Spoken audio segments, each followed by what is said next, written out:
the most beneficial thing will be that the community talked. They talked a lot and they engaged and they became more curious and interested in how policy affects their community and these community issues. You know, I think it's already a success to show the community that their voice was heard. I think that every change has to start with a conversation. If we could have this believing the best in everybody, that city government was committed and the people were involved, and we had a way to dialogue and really solve problems and think of problems together and what we wanted to do, that'd be a win-win for everybody.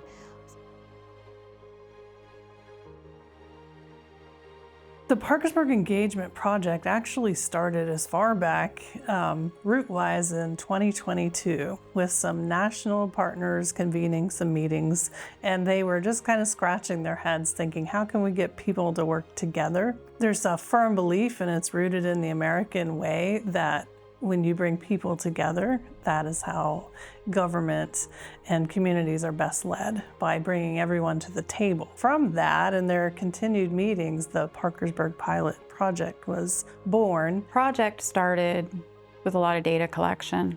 We had a survey that was distributed throughout the entire community. We really wanted to know kind of what was important to the community, and so we sent out those surveys to every single resident. Point of the survey was to identify what community issue impacts the residents of Parkersburg.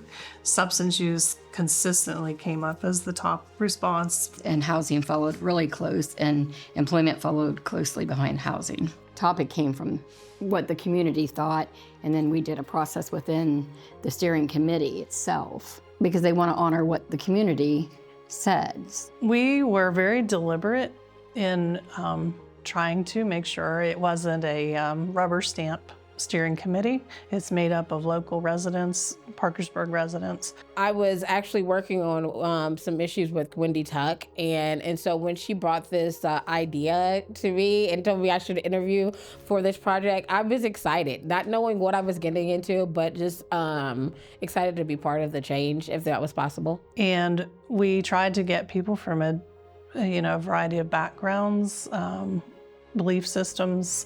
We've all worked very well together. Part of doing that too is some additional tools that we were equipped with. We have been blessed to have the input from what we call the national partners, our action lab, and we have utilized those tools not only with the community, but within our steering committee to make sure that we all feel heard and can voice our opinion. A diverse group of people talking about social issues, political issues, those are hard conversations to have. But when you're tackling a problem like this, and that's what this project is doing, we're focusing on one particular issue. All of the rest of it doesn't matter. Your political affiliation doesn't matter. We all live here, we all work here, we all have loved ones here. In Parkersburg and all of West Virginia, there's an Appalachian culture where we try to take care of one another. There's certainly compassion. How do you balance that level of compassion with knowing that the town is under siege? So somehow those two worlds have to come together so that we can come up with a workable solution. I think it's actually phenomenal, especially the solution series. I love having the mix of stakeholders in the community with community members that are affected by this and those with lived experience. So I think having everyone together and being able to provide networking opportunities. We talk to a lot of experts, we talk to a lot of people in the community affected. There's so many people doing so many things. What isn't being addressed? What isn't being connected? What we were doing, we were doing panels of different individuals in the community that work in different aspects of recovery. And then it come time for the breakout sessions. And there was so many good conversations that come from each table. If we hadn't done that, we'd have missed out on a lot. So, I think giving people an individual platform to speak on was a really great idea to show community involvement. Takeaway for me is just the value of collecting the voices. the value of getting information from people, especially with lived experience. Because with the Solution Series, we did host that whole month of groups coming together. But in addition, we went out to different recovery homes, had community conversations. Having those conversations collectively has opened my eyes up to the wants of the community, has opened up so many people's point of view. So this whole process through the Solution Series and through PEP itself has been an educational opportunity for everyone. You know, I feel like the community is able to engage with each other where typically you go to the city council, you're made to just answer their questions, where in the engagement project, any question was allowed to be asked. Every question was addressed. So therefore, I really feel like it's really doing its name by engaging the community. I would really like to see a snowball effect. We would like everybody to be involved, and we would like everybody to put their input in.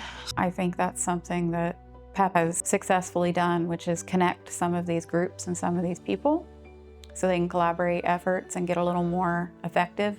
We could see a lot of partnering in different organizations, not only just with us, but other organizations partnering with other organizations.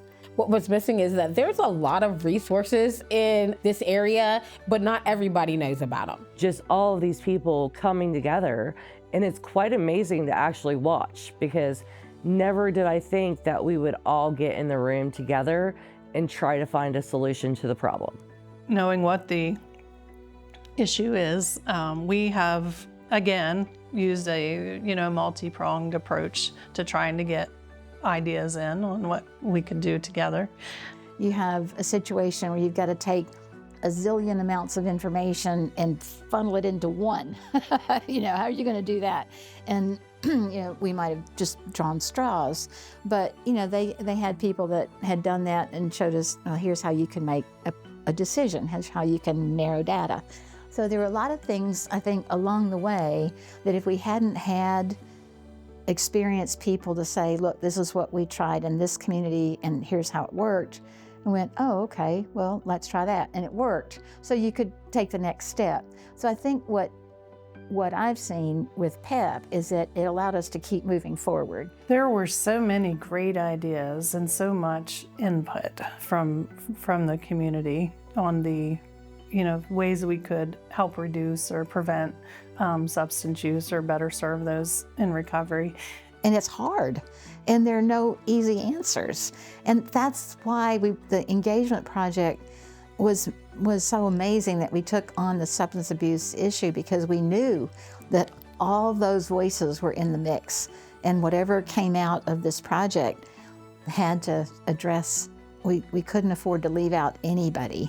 That was unique, but also critical, because being able to get all those different people in the room and seeing that the connection within the community and knowing that that was something that was really missing this whole time, I think that was one of the most successful things about this project. I definitely am feeling hopeful that we, through a very deliberate process, came up with a solution proposal that, if we execute it well, then I think it has the potential to definitely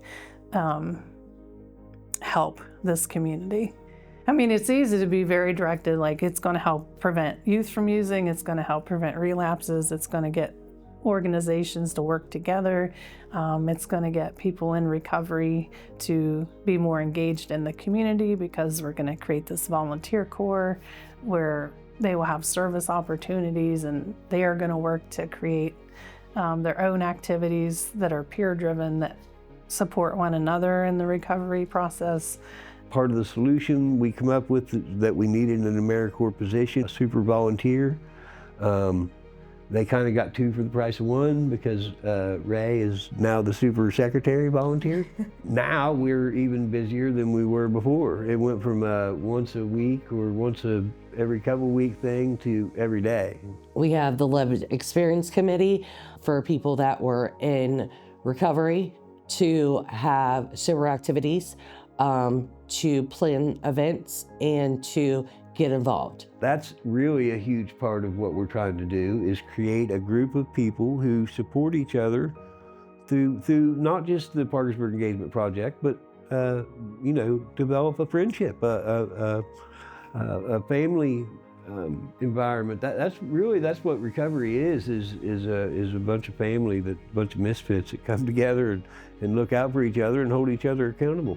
And I think if people are in here doing good things, they're not going to be out there doing bad things. They also had 2 different videos.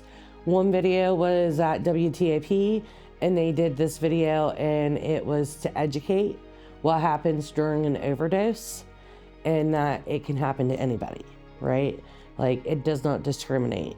And then the other one is Parkersburg's first stigma reduction, and we have something special planned for that. And we're breaking labels, building bridges, and just trying to share and educate people about what stigma looks like and why it's so hard to ask for help. And so it's easy to focus it all on that, but at the end of the day, it's all about, we're gonna create a better, more vibrant, more livable, more valuable community for everybody. You know, having this community support to bring things together that's making things happen is just amazing. There's been more youth activities. There's been more peer trainings put out there. You know, people are speaking to each other about, like, if you can't help them, let us help them. I really feel like where we're at right now is at a good place, because I do see a change even in the past year, seeing some attitudes and things shift. With the PEP project, I feel like people showed up. People want to make a difference. People want to change. They just don't know how to change it. When they saw the solution and they saw what we were working towards, it really got our community members like active. Yeah, there's a substance use problem in Parkersburg, but there's also a solution in Parkersburg, and that's what needs to be focused on. I don't even think our solution was the big solution. The big solution came out of the solution series. So many people got together in those 8 different series that were able to communicate. They were able to talk at individual tables. Then they'd come back the next time and be at a different table with a different group of people.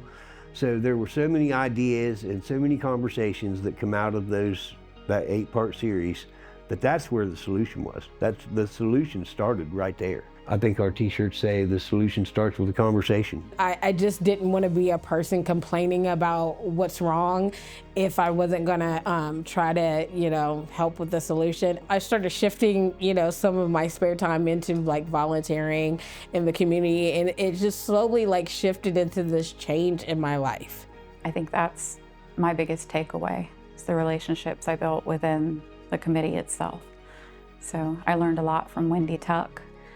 I became a little more engaged in local politics and council meetings. Wouldn't have done it on my own without PEP, because I wouldn't have had that relationship that I had with Wendy. I am incredibly impressed with our community,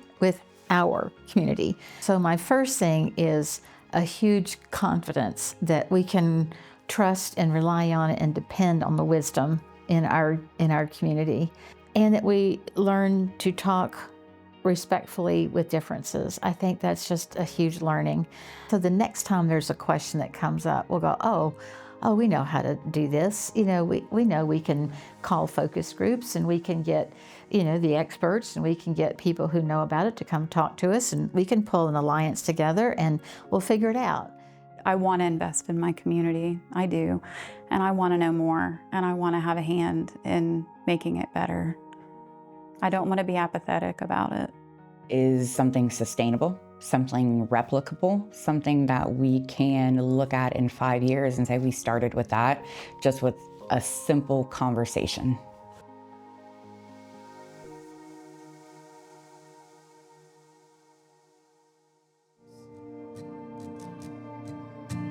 Hope explodes with the morning light. A new chance to get it right. And we got it to better.